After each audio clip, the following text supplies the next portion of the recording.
ሰላም ቤተሰቦች እንዴት አላችሁ? ዛሬም በድጋሚ በአዲስ ቪዲዮ ተመልሰናል ማለት ነው። ዛሬ ደግሞ የአማርኛ ፊደል ቃላት ምስረታ እናያለን።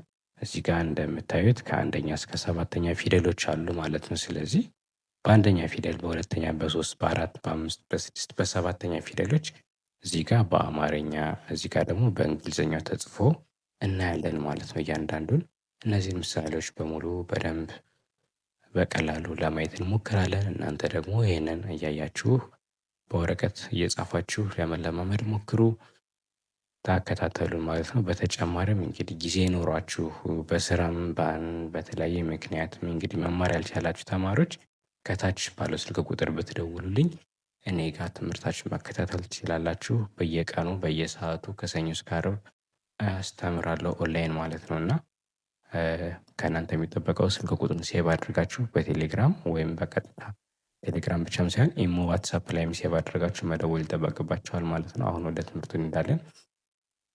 ይኸው እዚህ ጋር የፊደል አይነት ነው የሚለው የአንደኛ ነው፣ ሁለተኛ ፊደል ነው፣ ሶስተኛ ፊደል ነው የሚለውን ለመወገን ነው። እዚህ ጋር ደግሞ ያው ምሳሌዎች ናቸው። እዚህ ጋር ቃል ይላል።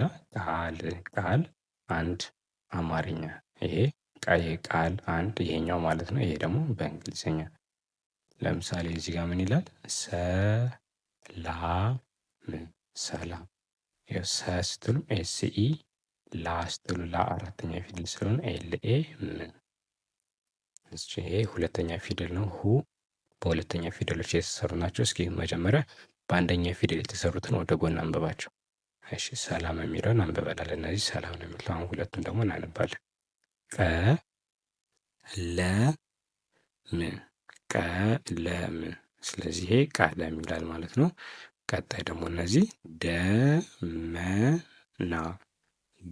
ደ አንደኛ ፊደል ነች፣ መ አንደኛ ፊደል ነው እና አራተኛ ፊደል ነው። በእንግሊዝኛ ሲሆንም ደ ዲኢ፣ መ ኤምኢ፣ ና ኤንኤ ደመና። እሺ ቀጣይ ደግሞ ሁለተኛ ፊደሎች እንጀምራለን ማለት ነው። የሁለተኛ ፊደሎች የመጀመሪያው ይሄ ነው። ሁ ሉ፣ ሁ ሁለተኛ ፊደል ስለሆነች ማለት ነው። ሁሉ። እሺ ይሄ እንግሊዘኛው ሁሉ ይላል። ሙዝ ሙዝ ሙዝ። እሺ ይሄ ቁርስ ቁርስ፣ ይሄም ቁርስ ቁርስ። እሺ በሶስተኛ ፊደሎች ያሉት ደግሞ እነዚህን እናያለን። በሶስተኛ ፊደል ሁለቶችን እንይ እስኪ። ሂ ሶስተኛ ነች። ሂሳብ ሂሳብ ሂሳብ። እሺ ይሄ ሚዛን ሚዛን፣ ይሄ ሚዛን ሚዛን ይላል ማለት ነው። እሺ እነዚህ ደግሞ ሲኒ፣ ይሄም ሲኒ። ሶስተኛ ፊደል ናቸው። አናባቢ አይተጠቀምን ማለት ነው። እሺ አሁን እዚህ ጋር ያሉትን ደግሞ በአራተኛ ፊደል የተመሰረቱ ቃሎች። ይሄ ላ ያው አራተኛ ፊደል ስንል የመጀመሪያዎችን ነው እንጂ ሁለተኛና ሶስተኛ ያሉት የግዴታ አራተኛ ፊደል አይደለም የተጠቀምኩት ማለት ነው። እሺ ላ አለች። ከዛ ምን እዚህ ጋር ስናነብ ላም። እሺ እነዚህ ሁለቶች ታሪክ ታሪክ ታሪክ፣ ታቲኤ ሪአርአይ ኬ። እሺ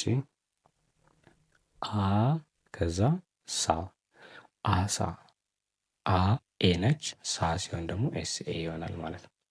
እሺ በአምስተኛ ፊደል የተሰሩ ለአምስተኛ ፊደል አይኢ አናባቢ አለ። እዚህ ጋር በቅንፍ የተጠቀሙት የአናባቢያቸው ነው። ለምሳሌ ለአንደኛ ፊደል ሲሆን ኢ ነው የምንጠቀመው አናባቢ፣ ለሁለተኛ ፊደል ሲሆን ዩ ነው፣ ለሶስተኛ አይ፣ ለአራተኛ ፊደል ሲሆን ኤ፣ ለአምስተኛ ፊደል ሲሆን አኢ፣ ለስድስተኛ ፊደል ሲሆን ይሄኛው ኤክስ ምልክት ነው። አናባቢ አንጠቀምም ማለት ነው።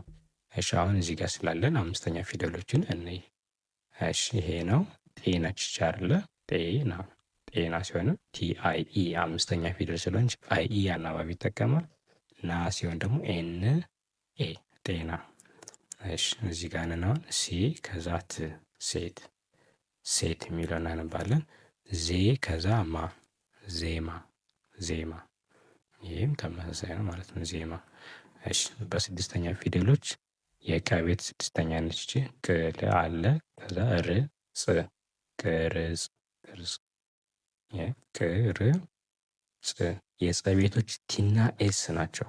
አሁን ስድስተኛ ፊደል ስለሆነች አናባቢ አልተጠቀምንም እንጂ አንደኛ ፊደል ብትሆን ቲኤስኢ አድርጋችሁ ትጠቀማላችሁ። እሺ ከዛ እዚህ ጋር ደግሞ ምን ይላል? ልብስ ልብስ ልብስ። ያው እዚህ ጋር ደግሞ ምን ይላል? ወንዝ ወንዝ ወንዝ። እሺ ከዛ ደግሞ እነዚህ ሰባተኛ ፊደሎች እናያለን። በሰባተኛ ፊደል ያሉትን ይሄ ምን ይላል? ፎ ነች አይደለ? ፎቶ። ለሰባተኛ ፊደል የምንጠቀመው አናባቢ ይሄ በቅንፍ ያለን ኦ ነው። አሁን ፎ ሰባተኛ ፊደል ነች። አያችሁ? ኤፍ ኦ። ቶም ሰባተኛ ነች።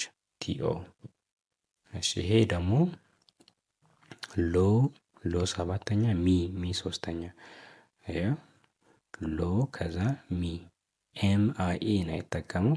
ይቺ ኢ ይጠፋለች። ሚ ሶስተኛ ፊደል፣ አይ ኤም አይ ብቻ ነው የሚሆነው። አይ ኢ ከሆነ አምስተኛ ፊደል ይሆናል ማለት ነው። እሺ ይሄ ደግሞ ምን ይላል? ሮ ከዛ ጣ። ሮ ይሄም ሮ ጣ።